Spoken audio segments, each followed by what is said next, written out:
Welcome to Storyvine. My name is Tara, and I am a children's librarian at the South Park Library. So Storyvine, as you know, is a day filled with traditional storytelling, which means telling a story using only your face and your voice and your body. So no books, no props, nothing like that. It's just me and you. So this is so much fun. I get to share a story with you today that's called The True Story of the Three Little Pigs. And it is based on the book by John Cheska. But before we jump into that story, I also want to invite everybody who is listening to please sign up for the summer break Read, Learn, and Explore program at the Charlotte-Mecklenburg Library. So to sign up, you just visit the library's website, which is listed right there on the bottom. And pre-registration starts on May 17th. So just jump on there, sign up, and what you're going to do is log your learning activities between June 7th and August 14th. Just for signing up, you get a free Frosty from Wendy's. And when you complete the program, you will get a book. All right, so I think it is time for us to start our story. Once again, this is the true story of the Three Little Pigs, and my name is Tara. Okay. Everybody knows the story of the Three Little Pigs, right? Well, let me let you in on a little secret. You don't know the true story. No one knows the real story because no one has heard my side of the story before. Let me introduce myself. I'm the wolf, Alexander T. Wolf. You can call me Al. Hey, I'm a nice guy, right? I don't know where this whole big bad wolf thing came from, but it's all wrong. You know, come to think of it, it could be because of wolves' diets.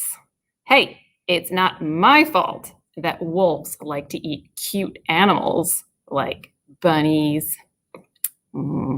getting hungry, sheep and pigs.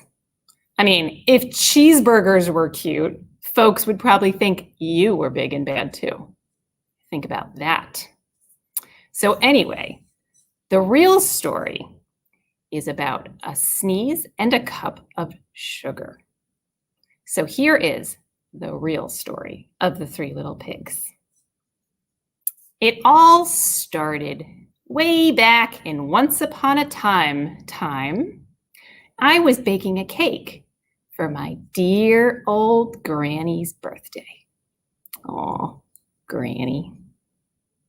And I had the terrible cold. You know what that's like, right? Then I realized that I ran out of sugar. So I went to my closest neighbor's house to borrow a cup of sugar. Now, this neighbor happened to be a pig. And between you and me, he wasn't the smartest pig either. He had built his house out of straw.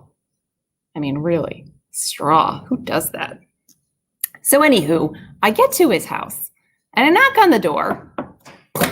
And the whole straw door comes crumbling down. I didn't want to just walk into somebody's house. That would be so rude. So I call out, little pig, are you in? And there's no answer. So I turn to leave when all of a sudden, I feel my cold coming on. So I huffed and I snuffed and I sneezed, a big sneeze. And you're not going to believe it, but the whole straw house came crumbling down. And lying there was the little pig, dead as a doornail. He'd been home the whole time. Now, I didn't want to just leave a perfectly good ham dinner just lying there. So, I mean, what would you do if you saw a cheeseburger just lying there? I ate him. Anyway, I was feeling better, but I still needed that cup of sugar for my dear old granny's birthday. So I went to the next neighbor's house. And this was the first little pig's older brother.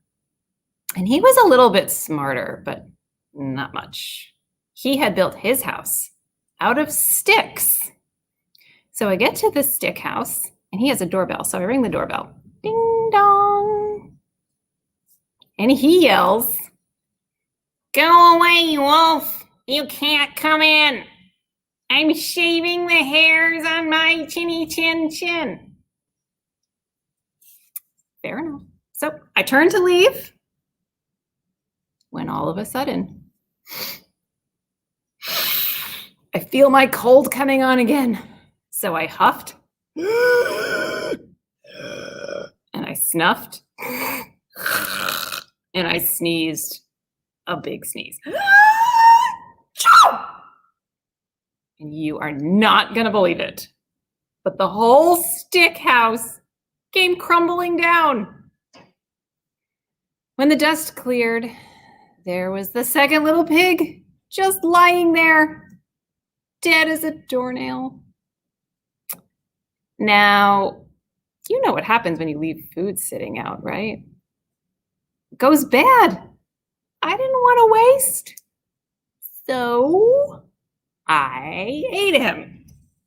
Call it a second helping. I was feeling pretty full by then, but I still needed that cup of sugar for my dear old granny's birthday cake.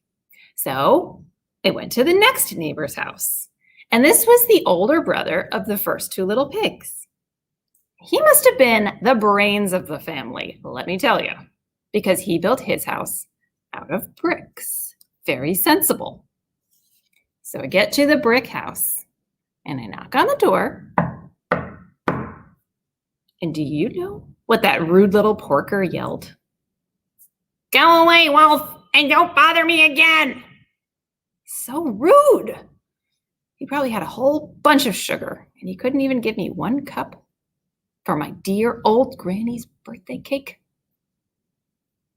So I turned to leave, thinking maybe I'll make a birthday card instead of a cake this year, when all of a sudden, I felt that cold coming on again. So I huffed and I snuffed and I sneezed a big sneeze. Then he called out, "And your dear old granny can sit on a pin."